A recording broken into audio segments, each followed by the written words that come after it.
Hi, everyone. Harry here to talk about the new charges in the Mar-a-Lago case, and they are smoking hot. All right, so a few headlines here. I'll do the second headline first. There's a whole new document charge. We had 31, now we have 32 against Trump, but it is the one that the indictment had already mentioned because of a conversation in which he appears to be, does Trump, waving around a plan to attack Iran, supposedly prepared for him by the Joint Chiefs of Staff. Just the most kind of radioactive, classified, sensitive document that, there could be. It would be a crown jewel. He's doing it casually. He actually says, I could have declassified it before, but now I can't, so I better not show it to you, which of course illustrates that he knows about the rules and the scheme here, contrary to all his complete denials in the public sphere that I can declassify everything, and I did it magically just by taking it away. But they obviously, the feds, shored up the charge enough to use it. My best surmise is they got the witnesses there, the ones who were in the meeting to work on the Mark Meadows autobiography. And they showed them the doc. In some ways, they shored up the case so they could just add to it. Now, at 31 versus 32, not the biggest deal in the world, except this document is and the story that surrounds it. So to be able to now charge it as a substantive offense, it has certain evidentiary advantages. And they obviously didn't have all they needed to charge it before. So that's one little thing. It only goes to Trump. The headline is you call it superseding as if it's just sort of added on. There is, however, a whole new conspiracy to obstruct justice, and it involves three people. It's particularly ham-handed, and it's particularly mob-like. That is, it's so they are caught, as it were, so red-handed. So, and the new person here, Carlos de Oliveira, is someone who was helping. We knew there was a figure who'd been helping Walt Nauta from the start, but now it turns out he was deeply involved, including in conversations with Trump. And this is all about trying to get rid of the surveillance footage. So they find out that the DOJ is coming down, and that, among other things, they're interested in the surveillance footage.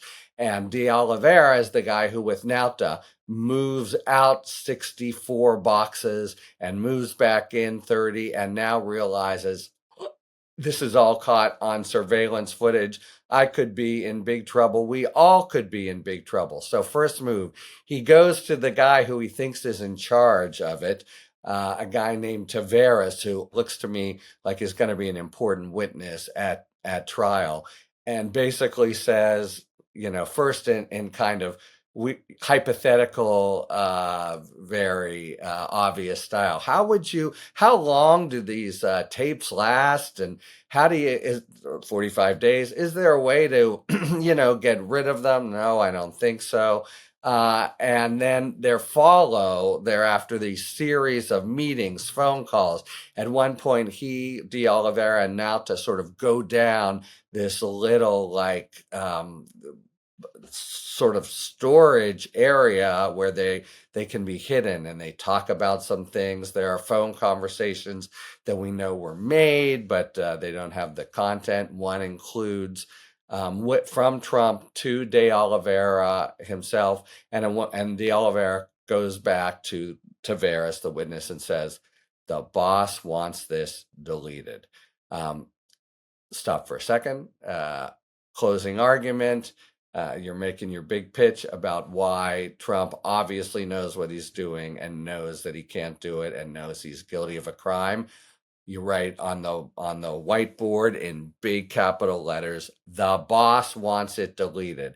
There's just no benign explanation for that. That means the boss wants to obstruct justice. The boss wants to hide the proof of his flagrant violation of his responsibilities with respect to classified documents from the Department of Justice, which in fact is what he tries to do. They come down and he gives them, they through Evan Corcoran, another important witness at trial, a completely partial list of things, and they find out that there's more, which is why they wind up doing the search warrant that triggers the entire case. But so you thereafter have conversations where Trump is assured by people De Oliveira is loyal. He won't. It's so mob-like. He won't talk. He won't fess up. And at that point, Trump calls De Oliveira. This is the last part of the little mini chapter that's now been inserted into the indictment, and says, "I'll get you a lawyer." It's just the boss saying, I like your style, kid. I like that you're going to be loyal to me, and we will provide you a lawyer. So it raises the question, what the hell is De Oliveira thinking? We had a similar question with Nauta, where we scratched our head and thought, why would he go down for the boss? And we contemplated that, it's a big roll of the dice, but he's thinking even if he gets convicted, he's now, gone from being a kind of vassal in the military to being in the bosom of the Trump family, and maybe he thinks, I'm going to be taken care of forever. Does De Oliveira have a similar mindset? And if so, I think it is very big roll of the dice when it comes to Donald Trump, whose record for personal loyalty is not very good. But this is a low-level guy who gets pulled in, helps out, and then winds up in a scheme to obstruct justice, which is years in prison, who is tailor-made to cooperate, to just tell the truth about what Trump told him, and it would be completely admissible and very, I think, strong evidence. Also, he'd have to say that, go against Walt Nauta, unless Walt Nauta is also going to cooperate. But his attorney, who is provided by the Trump organization, has obviously for now told him, don't, stay in the fold, or at least has said to him, if that's what you want to do, okay, I'll pursue it. But it seems so dramatically not in his self-interest. This is a guy who almost certainly could walk if he just told the truth, and has some very important truth to add. So, man, is he playing with fire.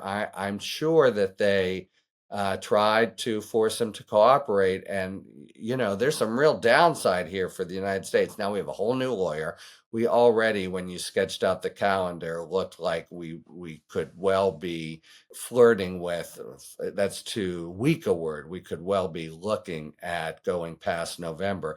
Now you have a whole new defendant, has to get a whole new lawyer, has to go through the Classified Information Protection Act, has a whole ability to cross-examine and do everything himself at trial, where Nauta made it double. De Oliveira makes it triple.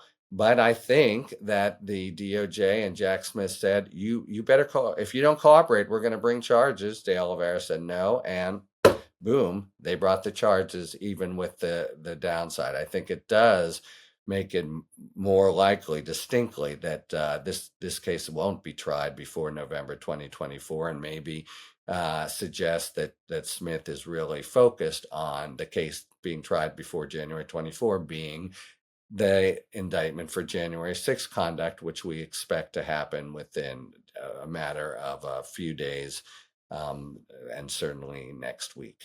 So, big new charges and a new defendant who could really harm Trump, but chooses not to. And it's just as a sort of vivid an illustration of the analogy between the Trump as mob boss, Trump organization as mob family, as anything we've seen. People, low-level guys going in ready to go to jail, and being part of a conspiracy to obstruct justice that is itself, they had to know, plainly illegal, and as it turns out, really sort of 2-bit. They look like real 2-bit hoods trying to get rid of the surveillance footage. So, well, this guy's going to be arraigned soon. We'll see what it means in kind of delay. I would not count out the possibility that he cooperate. I think probably they said, we're going to charge you tomorrow. What's it going to be? And they charged him tomorrow, but he may now come to see reason relatively quickly. He sure ought to. And it brings home the worry that all of these lawyers are being paid for by the Trump organization. They have ethical responsibilities. They are supposed to really represent their clients completely. Maybe they are. This kind of arrangement does happen where a company pays for lawyers and the like. But man, it seems with Nauta and really with De Oliveira, these guys are acting against their best interests, falling on a sword for Donald Trump. Talk to you later. Thanks for tuning in. If you enjoyed this video and other Talking Feds content, please take a second to like and subscribe. Talk to you later.